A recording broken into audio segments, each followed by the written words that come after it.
Let's mic सफलता की रामायण।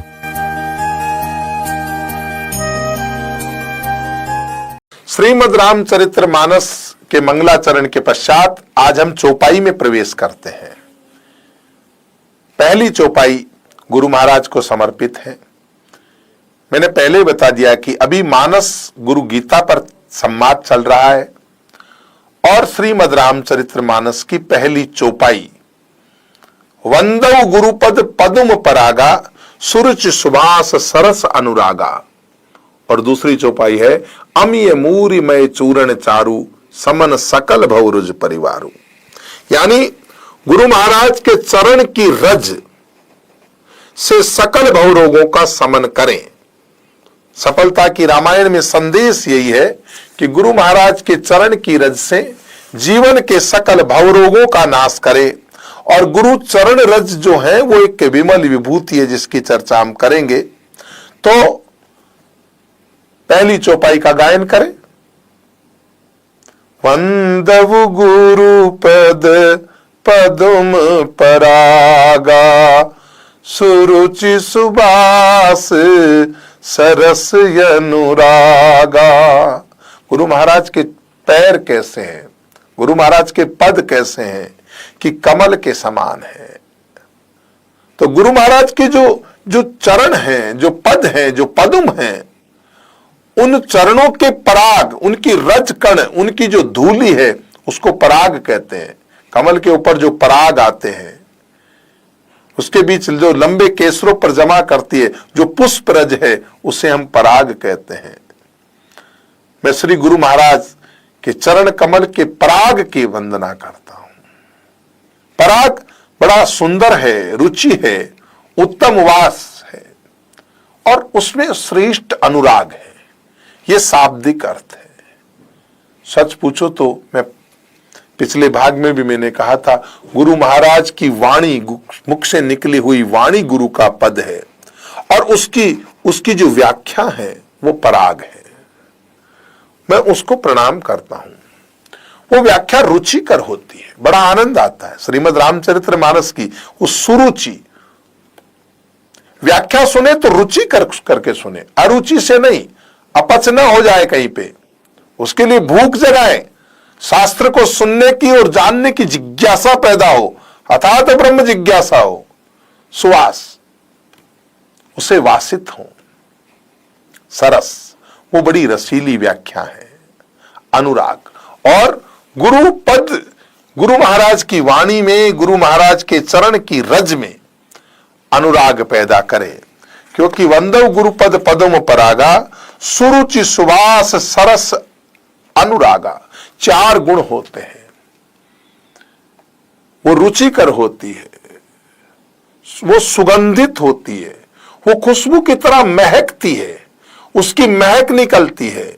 गुरु महाराज के वचनों में सुगंध होती है जो वातावरण को शुद्ध करती है।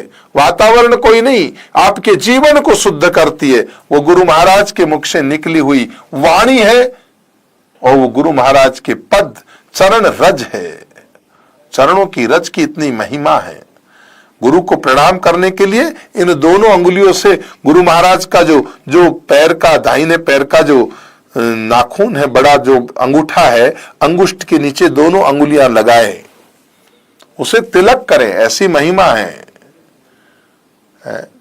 तो अर्थ ये हुआ कि मैं सुंदर रुचिकर, सुंदर वासना, सरस अनुराग से गुरु महाराज के चरण कमलों के पराग की वंदना करता हूं। ये अर्थ सीधा है, इसमें कोई शंकाएं नहीं उठती, जो औरों में की गई है तथा रूपक भी नहीं रह जाता। इसलिए मैं गुरु महाराज के कमल रूपी चरणों की पराग धूलि के समान वंदना करता हूं। और जो धूलि पराग की नाई रुचिकर होती है, सुगंधित होती है, जो रसीली है, रंगीली है, ऐसी गुरु महाराज की ये वाणी है। अमीय मूरिमय चूर्ण चारु, अमृत है। अमृत क्या करता है? अमृत मरे हुए को जीवन प्रदान करता है और गुरु के मुख से निकली हुई वाणी व्यक्ति को जगा देती है। उत्तिष्ठ जागृत, उठो जागो। व्यक्ति की निराशा को दूर करने वाली गुरु की वाणी होती है। जो जगाती है कि धरती की शान तू मनु की संतान, तेरी मुट्ठियों में बंद तूफान, ऐ मनुष्य तू बड़ा महान, अपने आप को पहचान, आत्मज्ञान का बोध कराती है, वो गुरु महाराज की वाणी है। निराश व्यक्ति को जीवन में आशा देना यही अमृत है। निराशा ही मृत्यु है और आशा ही जीवन है। अभी मूरी में मरे हुए को अमृत मिल जाता है गुरु की वाणी से। और ये चूरण गुरु महाराज के चरण रज का जो चूरण है, दो अर्थ है बाप, यानी गुरु की मुख की वाणी से निकले हुए चरणों की रज और गुरु के पैरों के चरणों की रज, दोनों सही है। ये अगर किसी को मिल जाए तो समन सकल भवरुज परिवार, जीवन को भवरोगों से मिटा देती है, भवरोगों का समन कर देती है। अमीय अमृतमय, अमीय मूरिमय पद पदाग का रूपन है। अमृत मैं पहले ही कह चुका कि मृतक को जला देता है वो अमृत।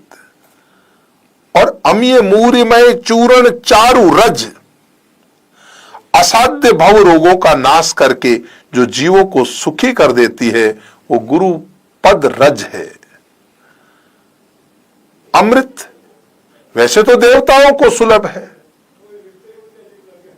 क्योंकि समुद्र मंथन में देवता अमृत ले गए, लेकिन वो अमृत हमें मिले न मिले, लेकिन एक अमृत जो है वो गुरु पद रज का जो अमृत है वो सबको सहज सुलभ है। इसलिए गुरु पद रज रूपी अमृत का पान हम कर सकते हैं। और इसलिए कहा है कि भवरोग में बड़े बड़े काम, क्रोध, मद, लोभ, ईर्ष्या, द्वेष कई चीज है। भवरोग का परिवार तो बड़ा सूक्ष्म है। मिले रहे मार्यो चहे कामादि संगाति, मिले रहे मार्यो चहे कामादि संगाति, मोह बिनु रहे न मरे जारे छल छाती। विनय पत्रिका में गोस्वामी जी कहते हैं कि ये इतने मेरे में जो विकार भरे हुए हैं, इन विकारों का नाश कैसे होगा? और उसका उत्तर यही है कि गुरु पद रज, अमीय मूरिमय चूरण चारु, समन सकल भौर, तेरे एक दो नहीं सकल, सकल माने तमाम, जो तुझे ज्ञात है और ज्ञात नहीं भी है, वो सब भवरोग मिट जाएंगे। जैसे सूक्ष्म से सूक्ष्म नाश में शंका नहीं रह जाती, जैसे मंत्र जाप करने से, यज्ञ करने से, तीर्थ करने से, दान करने से, स्थूल साधनों से सूक्ष्म मन की शुद्धि होती है, मन की मलिनता और पाप दूर होते हैं, वैसे गुरु महाराज के पदरज से काम आदि विकारों का नाश होता है।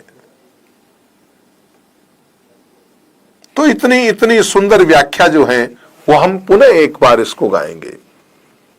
वंदवु गुरु पद पदुम परागा, सुरुचि सुवास सरस अनुरागा, अमीय मूरिमय चूरण चारु, समन सकल भव रुज परिवारु। गुरु महाराज को वंदन करते हुए आज के इस भाग का यही समापन करते हैं। कल श्रीमद् रामचरितमानस की चौपाई जो गुरु गीता है उस पे चौपाई संख्या 3 और 4 पर फिर अपनी मति गुरु महाराज की कृपा के अनुसार और हनुमत कृपा अनुसार जैसा संभव होगा फिर व्याख्या करेंगे। आप सबका मंगल हो, शुभमस्तु, खूब खूब आनंद करें। जय हो। आप सुन रहे थे let's mike more than radio. Follow कीजिए हमें हमारे सोशल मीडिया प्लेटफॉर्म्स पर।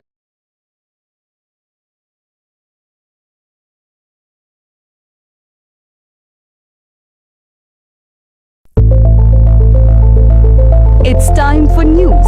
It's time for More Than Radio. Presenting the first radio news app, Let's Mic.